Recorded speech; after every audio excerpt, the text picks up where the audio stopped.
இளைஞர்கள் பின்னாடி போய் பல்வேறு விபத்துகளை சந்திக்கிறாங்க. தொடர்ச்சியா இளைஞர்கள் வந்து ஒரு நடிகர் பின்னாடி போய் விபத்துகளை சந்திக்கிறாங்க. எப்படி பாக்குறீங்க?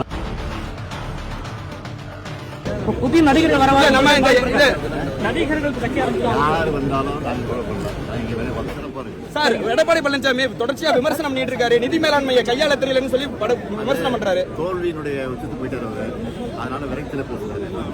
தொடர்ச்சியா பாஜகவுல வந்து பல்வேறு தரப்பினர் வந்துட்டு இருக்காங்க. பாஜகவோட விமர்சனம், பாஜகவோட வந்து பிரச்சாரம் ஈடுபடுமா தமிழ்நாட்டுல? எத்தனை பேர் வந்தாலும் மதசார்பற்ற திமுக தலைமையில் அமைச்சர் மதசார்பற்ற சொல்ல முடியாது.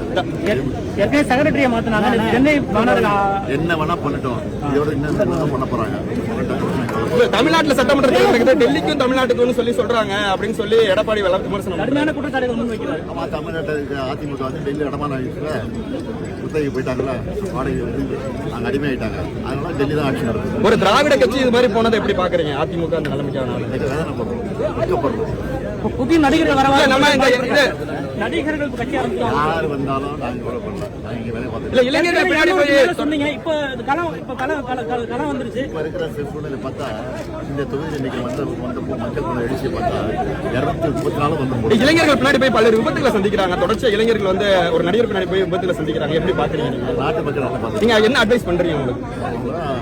நாட்டு மக்கள் பார்த்துட்டு இருக்காங்க.